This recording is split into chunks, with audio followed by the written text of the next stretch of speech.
Gold, trusted gold buyers. మీరు తాకట్టు పెట్టిన బంగారాన్ని విడిపించి ఈ రోజు ఉన్న మార్కెట్ ధరకు కొనబడను. రాజమౌళి గారు, మహేష్ బాబు గారు సినిమా చేస్తున్నారు ఎస్ఎస్ఎంబి. రాలేదా? కాల్ రాలేదా? నాకేం కాల్ రాలేదు, ఏం కాల్ రాలేదు.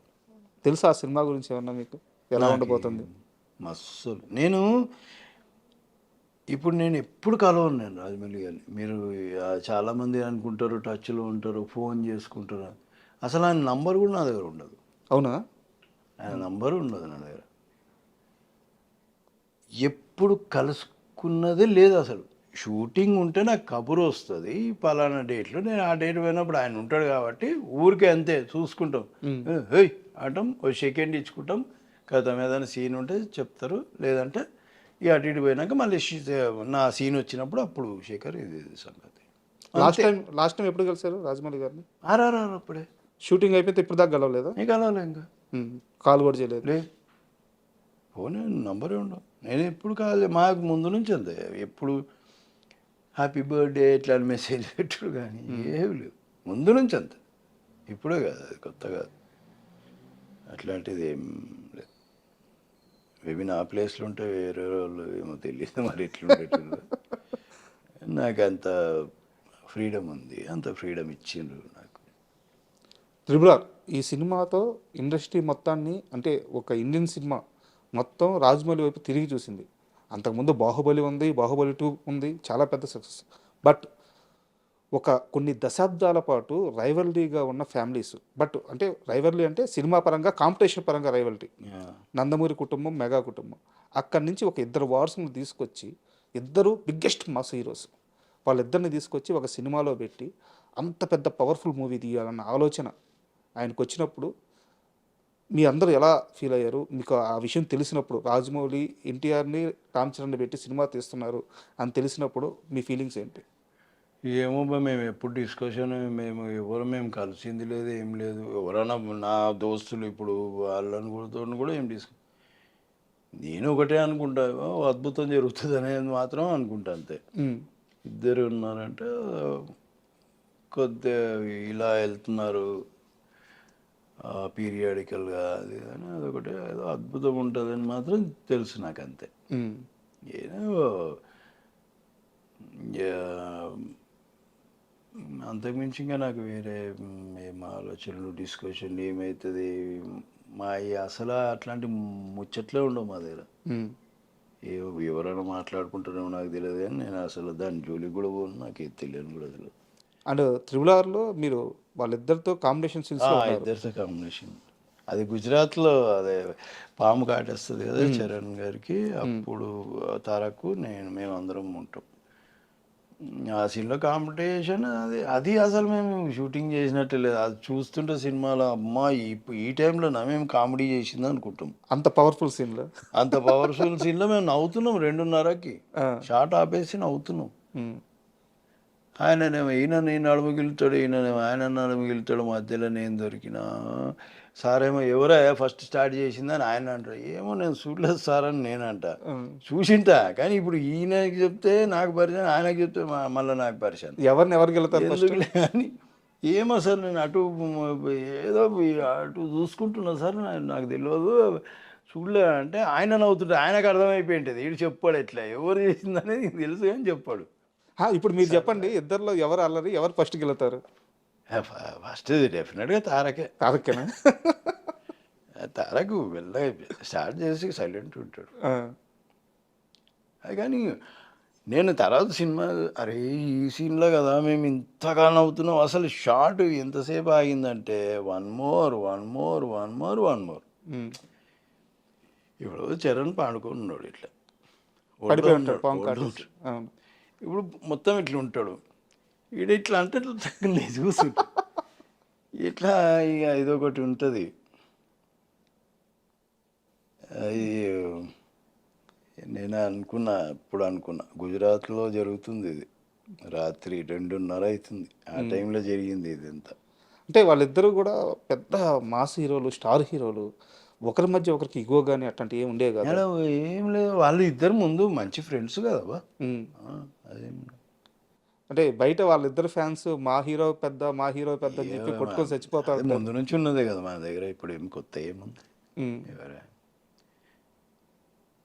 ఇప్పుడు ఇప్పుడు మనం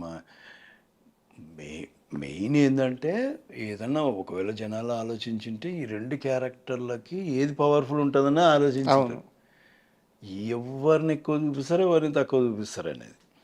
కానీ మొత్తం ఓవరాల్గా ఎంత న్యాయం చేస్తారంటే ఆయన ఇది ఎక్కడ ఇంత తక్కువ కాదు. అవును. ఇప్పుడు అంటారు కదా ఈ కాలు ఇట్లా వచ్చింది, ఆ ఇంటర్వ్యూలో చెప్తారు కదా డ్యాన్స్ అని, సేమ్ అట్లనే ఆ క్యారెక్టర్లు కూడా అట్లనే ఉంటాయి. మీరు 2 సైమల్టేనియస్గా ఉంటుంది. అవి ఎక్కడ ఒక్కొక్క each and every character individuality వేరే, ఆ బిహేవియర్ వేరే, ఆ భాష వేరే, సో ఆ క్యారెక్టరైజేషన్స్ వేరే తప్ప ఇక్కడ ఏ క్యారెక్టర్ ఇది అయినట్టు ఉండదు. గుజరాత్లో అప్పుడు ఎన్ని రోజులు షెడ్యూల్ ఇస్తారు అది? 5 రోజులు అంతే గుజరాత్. 5 రోజులు చరణ్ గారు పక్కనే ఉన్నారు కదా, అంటే ఒక మెగాస్టార్ ఇండస్ట్రీలో ఒక 3 దశాబ్దాలు పైగా ఆ సింహాసనం మీద కూర్చొని శాసిస్తున్న మనిషి, అలాంటి ఒక వ్యక్తి కొడుకు వారసుడు. ఈయన కూడా అంతే స్థాయిలో తండ్రికి దగ్గర కొడుకు నిరూపించుకున్నాడు. అంత స్థాయిలో ఉన్న వ్యక్తి బిహేవియర్ ఎలా ఉండేది సెట్స్లో? బిహేవియర్ మీరు చరణ్తో ఒకసారి వర్క్ చేసిన, చరణ్తో మాట్లాడిన, మనకి అసలు ఆ ఇదే ఉండదు అసలు. అతను నేను చెప్పలేను కానీ అతనితో వర్క్ చేసిన వాళ్ళు కానీ దాంతో పరిచయం ఉన్న వాళ్ళు కానీ చెప్తారు అది ఏం ఉండదబ్బా. అది ఇంత పెద్ద స్టార్ రేంజ్ ఇది అట్లా ఏమి ఉండదు అసలు ఉండదబ్బా. మనం అనుకుంటాం అంతే. ఇప్పుడు వీళ్ళందరూ అనుకుంటారు యాయిలేగా ఇప్పుడు ఉన్న ఏ హీరోలైనా అసలు ఆ బిహేవియరే లేదబ్బా ఇక్కడ. కాకపోతే ఎవరి క్యారవాన్లో వాళ్ళు కూర్చుంటారేమో తప్ప అసలు ఎవరికి లేదు. అది నేను ప్రతి ఇంటర్వ్యూలో ఆలోచిస్తూ ఉంటాయి. అడిగినప్పుడు అంతా వాళ్ళు ఎట్లుంటారు, వాళ్ళు కూడా నా లెక్కనే ఉంటారు అనలేను నేను. ఇంతే ఇట్లనే ఉంటారు వాళ్ళు. ప్రతి ఒక్క హీరో అంతే బా, ఒక్కరనే కాదు అందరు అట్లనే ఉన్నారు. నాకు మరి ఎందుకు వచ్చిందో ఇది బిహేవియర్ ఇట్లుంటే అట్లా ఉంది, ఆయన ఎట్లుంటాడు ఈయన ఎట్లుంటాడు, ఎందుకు వచ్చిందో టాపిక్ తెలియదు. కానీ నా దృష్టిలో ఎప్పుడు ఎవ్వరు అట్లా బిహేవ్ చేసిందో లేదు. ఇంతమందిని చూసినా నేను, ఇంతమంది యాక్టర్స్తో పనిచేసి అస్సలు. మీరు ఒక మాట అన్నారు, మహా అయితే వాళ్ళు పర్సనల్గా వెళ్ళి వాళ్ళ క్యారీవాన్లో కూర్చుంటారు కానీ అంత మించి ఉండదని చెప్పి. బట్ అలా కూడా కూర్చొని ఒక హీరో మీద ఎప్పుడు కూడా తను కావాలనుకుంటే సెట్స్లో రాజభోగాలు వస్తాయి. బట్ ఎప్పుడు కూడా ఒక చెట్టు కింద కుర్చీ చేసుకుని కూర్చుంటాడు ఒక హీరో. ఆ హీరోతో మీరు పనిచేస్తున్నారు. ఆ హీరో మీద విపరీతమైన నెగిటివిటీ వచ్చింది. ఎవరో అర్థమైంది ఆ హీరో? పవన్ గారా? బాలకృష్ణ గారు. బాలకృష్ణ గారు ఏమో నెగిటివిటీ ఆయన అది ఓ లోకం అబ్బా. ఇప్పుడు ఆయన రెడీ అయ్యే వరకే క్యారవాన్లో ఉంటాడు.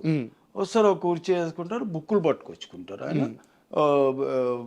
లేదంటే ఏదన్నా గ్రాంధికం సంబంధించి పద్యాలకు సంబంధించి ఆ సినిమాకి సంబంధించి అవి వింటూ ఉంటారు, లేదంటే బుక్కులు చదువుతూ ఉంటారు. ఆయన ఎప్పుడన్నా సరదాగా ఉంటే వాళ్ళని ఇళ్ళని పిలుచుకొని 4 మంచి మాటలు మాట్లాడుతారు, అంతే ఇంకా ఆయన పని. కాకపోతే టైం అంటే టైం, ఆ స్ట్రిక్ట్నెస్ అది ముందు నుంచి ఉంది కాబట్టి ఇది ఉంది అంతే. నెగిటివ్ అనేది ఆయన పైన నెగిటివ్ చేస్తున్నారు. అది ఈ చెప్పేటోళ్ళు చేసింటారు. నెగిటివ్ చేసేది కాదు, ఆయన పద్ధతిలో ఆయననే ఉంటారు. ఆయన ముందు నుంచి ఎట్లనో ఇప్పుడు అట్లనే ఉంటారు. కాకపోతే వీళ్ళకి నచ్చక ఏదో చెప్పింటారు అంతే. వీళ్ళకి ఆ బిహేవియర్ నచ్చక వీళ్ళకి ఏదో నచ్చకనో చేస్తుండొచ్చు. మరి ఎప్పుడు అనిపించలేదు. మరి నేను బాలయ్య బాబు గారితో లెజెండ్లో ఒక పర్లేదు అంటే అక్కడక్కడ కనిపించిన ఆయన కాంబినేషన్లో 3 రోజులు ఏమో ఆ ఫైట్ సీక్వెన్స్లో. అంతకుముందు విజేంద్ర వర్మ అని ఒకటి చేశాను, ఆయన కాంబినేషన్లోనే ఉంటుంది నా సీన్ మొత్తం, ఆయనతోనే డైలాగ్. దాని తర్వాత జయసింహాలో చేసిన నేను, ఆయన one of the friend character చేసిన. మళ్ళీ అఖండాలో చేసిన. అఖండాలో చేసేటప్పుడు ఒకటే సీను, కాకపోతే నాకు ఆయనకి కాంబినేషన్ అవ్వదు. కాకపోతే ఆయన వర్క్ ఏదో ఉంటే అప్పటివరకు తీసిన. నేను అప్పుడు వచ్చిన మధ్యాహ్నం వచ్చిన, నా విగ్ ఏదో ఇది సెట్ చేసి అంతా చేస్తున్నారు. ఆయన అక్కడ దూరం నుంచి ఉన్నారు, దూరం చూశారు. నేను వెళ్దాము నమస్కారం పెడదామని వెళ్ళేసరికి వేరే వాళ్ళు అన్నారు ఆయన పద్యాలు వింటున్నాడు వెళ్ళకు అన్నారు. కానీ ఆయన దూరం నుంచి గమనించిండు. నేను నా ఎదవమో మాటం కాకపోతే దూరం నుంచి అని ఇట్లా అనొచ్చు కదా, నేను అనలే. నేను దగ్గర పోయి పలకరిద్దాం అనేది నా ఉద్దేశం ఉంది. వీళ్ళేమో పద్యాలు వింటుండు కదా, ఆయన ఆ మూడ్లో ఉన్నారేమో, అటు ఇటు చూస్తున్నట్టున్నారు. నేను డిస్టర్బ్ చేయడం ఎందుకని నేనున్నా. వీళ్ళు ఎందుకంటే నా మైండ్లో వేసి పెట్టిండ్రు, వీళ్ళు ఆయన దగ్గర పద్యాలు ఇది ఉన్నానా, ఇది ఫిక్స్ అయ్యిందనా. ఆయన ఇంకా ఇదంతా అయినాక దగ్గర పోయినబ్బా, దగ్గర పోయి సార్ నమస్కారం, ఎవరు సార్, నేను శేఖర్ అని, మనం ఇంతకుముందు మీతో వర్క్ అన్నాడు.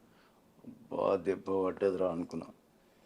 అంతకుముందు నన్ను చేసి మళ్ళీ నా పేరు పెట్టి పలకరించేటప్పుడు, ఏమి శేఖరా ఎటే పోతున్నావు, సిగరెట్ దానికి నేను పక్కన పోతుంటే వాళ్ళు అందరూ ఫ్రెండ్స్ అందరూ ఒక్కోసారి వస్తారు, ఆయన ప్రొడ్యూసర్లు వాళ్ళు వచ్చినప్పుడు బయటనే కూర్చొని ఉంటారు, క్యారమ్లో ఎక్కరు, అందరూ బయటనే కూర్చొని ఉంటారు, అందరితో పాటు కూర్చొని ఉంటారు. వెళ్తే అలా పలకరించా, అయ్యా ఇప్పుడు ఏమైంది అయ్యా, ఇది ఈ ఎఫెక్టే పడ్డది అనుకున్నా నేను. ఎందుకంటే మనిషి చూసినప్పుడు కాంటాక్ట్ అయినప్పుడు నేను చేయాలి కదా. అవును, నేను చేయలేదు, నేను ఆ మాటలు వినడం ఎందుకు, నేను ఇది చేసినది అని ఆలోచిస్తున్నా.